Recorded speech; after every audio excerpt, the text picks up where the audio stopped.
Hi there, Becky here for 168 Fitness.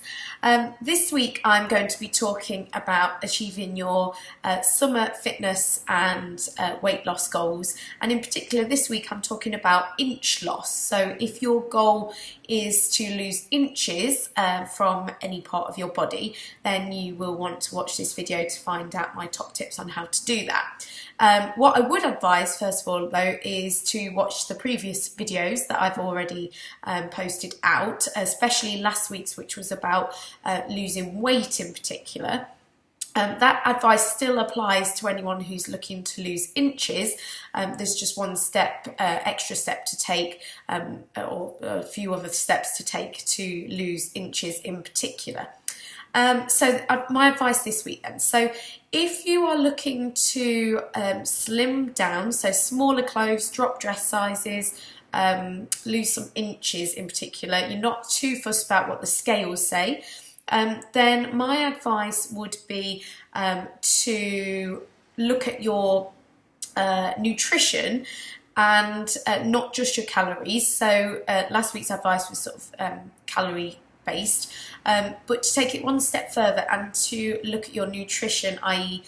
kind of the foods that you're eating and what types of food, rather than just eating a certain number of calories per day. It's about making choices that are going to help with your inch loss goals as well, or fat loss as well. That's going to come into it. We're going to talk more about that next week. So my advice would be to look at your protein intake and to try and increase your protein intake to try and lose some inches. So that would be the nutrition advice. So how you could do that is in the morning, instead of having porridge or cereal or toast, you could be having things like omelettes, perhaps even natural yogurt, which yes is carbohydrate as well, but it is high protein. You could have natural yogurt with seeds or chopped nuts, those sort of things. So high in protein and lower in carbohydrate. Now, that will give you even a short-term fix, not just doing it as one meal. I will give you some alternatives as well. But the reason why this is good for inch loss is that it reduces bloating. Now, carbohydrates, you might not think that you get bloated, you might not have a gluten intolerance, but actually carbohydrates can contain a high proportion of water with every gram of carbohydrate that you eat and consume. So when you have carbohydrates, you are automatically carrying more water than you would if you were having sort of high protein or fats, healthy fats. So that's why if you're having more protein rather than carbohydrates, you will automatically lose some inches, even if it's just short term. But combined with your weight loss strategy that I was talking about, managing your calorie intake versus outtake, that I was talking about last week, then you'll be able to lose inches at the same time for a longer period of time, if that makes sense. So eating higher protein. So I gave you that example of breakfast. Eggs, natural yogurt, those are good options for breakfast.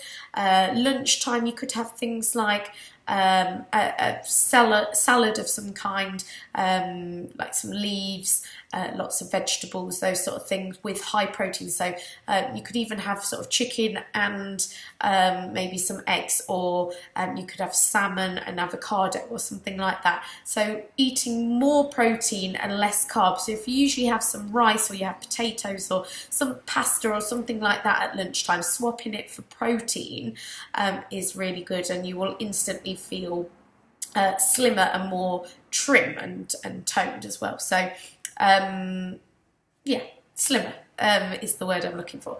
So, and then dinner time can be things like stir fries, it can be salads, it can be omelettes, it can be sort of, I really love having 2 salmon fillets and some salad as well. Now, obviously, salad vegetables, they are high in fibre, so they do often make you feel not bloated. Well, they shouldn't make you feel bloated. Like I said, with carbohydrates, it's not about feeling uncomfortable and feeling bloated, but you will find that your stomach will expand because you've eaten foods that are high in water content, so that they are going to fill up fill you up more, which is great, which is why we might like them to eat them like vegetables, low in calories, but high in fibre and make you feel fuller.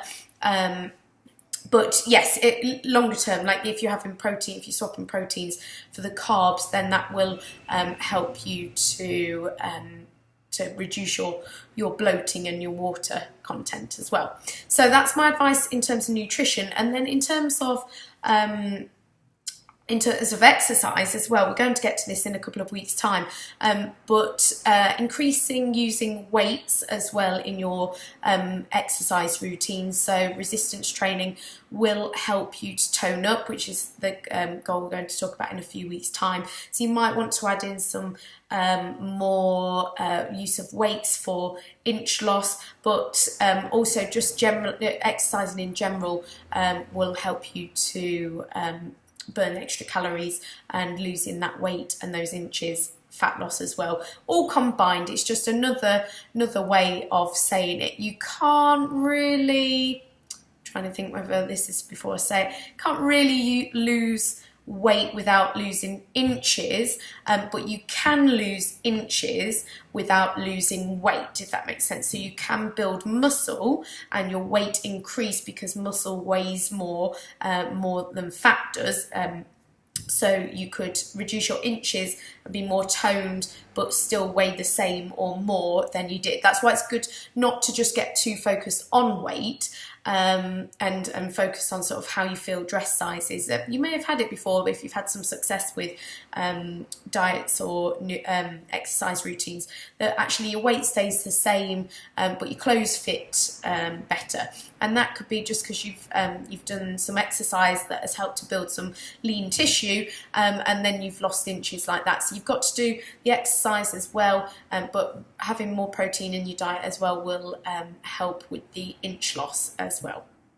So next week I'm going to talk about fat loss. I've got one particular tip to give you next week. It's a good one, so I will look forward to sharing that with you next week. See you then.